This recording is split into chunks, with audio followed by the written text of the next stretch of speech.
Hello बच्चों, कैसे हो आप सब। आई होप आप सब अच्छे होंगे। चलिए मैं आपको कहानी सुनाती हूँ। यह कहानी है एक नेवला और पंडिताइन की कहानी। बरसों पुरानी बात है।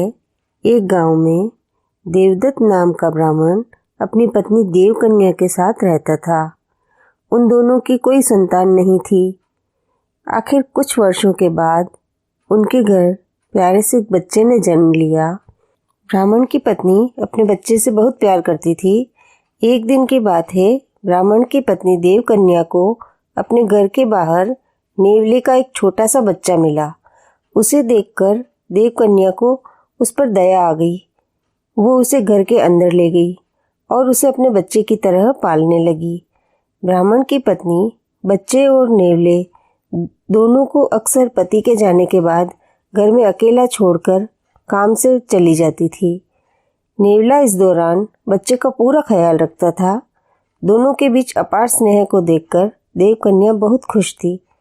एक दिन अचानक ब्राह्मण की पत्नी के मन में हुआ कि कहीं यह नेवला मेरे बच्चे को नुकसान न पहुंचा दे। आखिरकार जानवर ही तो है और जानवर की बुद्धि का कोई भरोसा नहीं कर सकता। समय बीतता गया और नेवला और ब्राह्मण के बच्चे के बीच प्यार गहरा होता गया। एक दिन ब्राह्मण अपने काम से बाहर गया हुआ था। पति के जाते ही देवकन्या भी अपने बच्चे को घर में अकेला छोड़कर बाहर चली गई। इसी बीच उनके घर में एक सांप घुस आया। इधर ब्राह्मण देवदत्त का बच्चा आराम से सो रहा था और सांप तेजी से उस बच्चे की ओर बढ़ने लगा। पास में ही नेवला भी था। जैसे ही नेवले ने सांप को देखा तो वो सतर्क हो गया।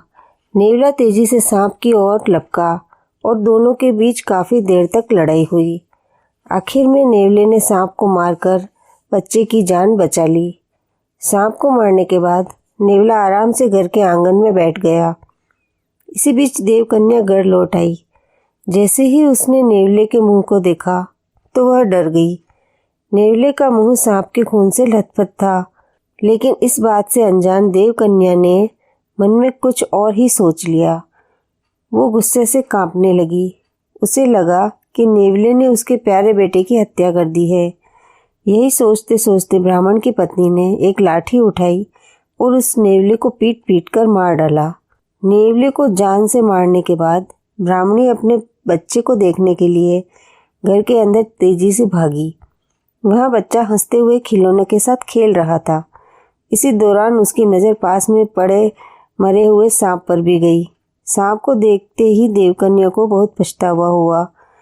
वो नेवले से भी बहुत प्यार करती थी, लेकिन गुस्से और अपने बच्चे के मोह में उसने बिना कुछ सोचे समझे नेवले को मार दिया था। अब ब्राह्मण की पत्नी जोर जोर से रोने लगी, लेकिन तब तक बहुत देर हो चुकी थी। उसी समय ब्राह्मण भी घर लौट आया।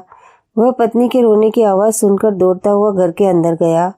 उसने पूछा, देवकन्या तुम क्यों रो रही हो, ऐसा क्या हो गया। उसने अपने पति को सारी कहानी सुना दी। नेवले की मौत की बात सुनकर ब्राह्मण देवदत्त को बहुत दुख हुआ। दुखी मन से ब्राह्मण ने कहा, तुम्हें बच्चे को घर में अकेले छोड़कर जाने और अविश्वास का दंड मिला है।